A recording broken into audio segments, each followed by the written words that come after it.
আপনার বিয়ের অভিনন্দন। জানি কেন খাবি আমার?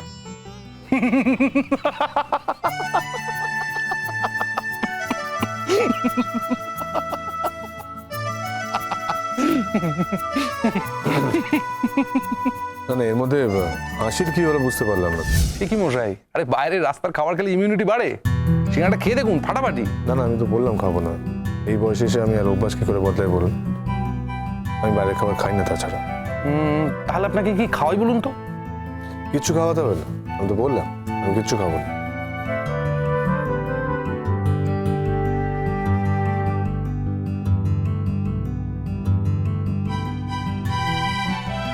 আপনার মুখটা কিন্তু খুব শুকনো লাগছে, আমার মনে হচ্ছে ঠিকঠাক খাওয়া দাওয়া করছেন না। Thanks for your concern. আমি আসছি, দেখবেন আমাকে আবার ওই শুভ দিনে বাদ দিয়ে দেবে না কিন্তু।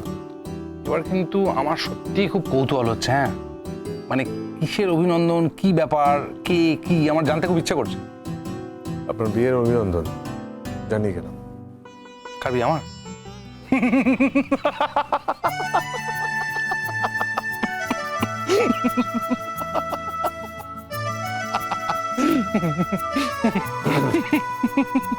না না, এর মধ্যে হাসির কি হলো বুঝতে পারলাম না। মানে আপনার বিয়ে আছে সামনে, আপনি বিবাহযোগ্য, আপনার পাত্রীরও অভাব নেই। বিয়েটা তো খুব স্বাভাবিক ব্যাপার, এর মধ্যে হাসির কি হলো? এবার আমি বুঝতে পারলাম আপনার শুকনো মুখের কারণটা বুঝতে পারলাম। What? এই আপনি রেগে যাবেন না, জান, আপনি আমার আগের মুডে চলে যাবেন না। আমি কিন্তু জাস্ট মজা করছি, রেগে যাবেন না আপনি। ঠিক আছে, ভালো থাকবেন। এই ভালো থাকবো কি করে?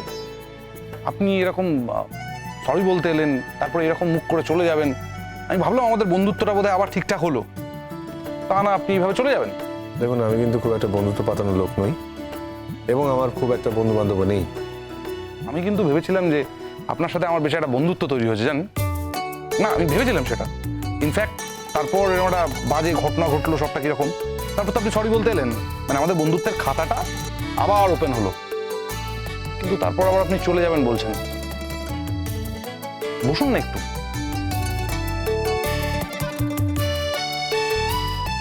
তাছাড়া আমাকে এখন উঠতে হবে, আমি অনেক সকালবেলা বেরিয়েছি আর এখন রাত হয়ে গেছে। আপনি তো বাড়ি যাবেনই, একটা ছোট্ট রিকোয়েস্ট ছিল, একটা হেল্প করতে হবে, করবেন? বলুন। না, আগে বলুন যে আপনি করবেন হেল্পটা। হ্যাঁ, আমার সামর্থ্যের মধ্যে থাকলে আমি নিশ্চয়ই করবো, বলুন। কথা দিচ্ছেন কিন্তু? কথা দিচ্ছি। বাট আপনি নিশ্চয়ই এমন কাজ বলবেন না যেটা আমি রাখতে পারবো না। না, আপনাকে এমন কোনো কাজ বলবো না যেটা করতে আপনার অসুবিধা হয়, অফকোর্স। একজনকে লিফট দিতে হবে। আসলে লিফটটা আমারই দেওয়ার কথা। আমার মা বাড়িতে একা থাকেন তো, তাই এই সন্ধ্যের পরই 2 মিনিট অন্তর অন্তর ফোন করেন যে আমি কোথায়, কখন বাড়ি ফিরবো, কখন বাড়ি ফিরবো। তো এখন যদি আমি লিফট দিতে যাই, আমার আবার দেরি হয়ে যাবে। মাকে শুধু মধু নির্দিষ্ট সময় বাড়িতে না ঢুকলে মা আবার খুব চিন্তা করে। তাই জন্য বলছিলাম যদি আপনি একটু আমার জায়গায় লিফট দিয়ে দেন, তাহলে আমি মার কাছে একটু তাড়াতাড়ি যেতে পারি। ওকে, নো প্রবলেম, দিয়ে দেবো।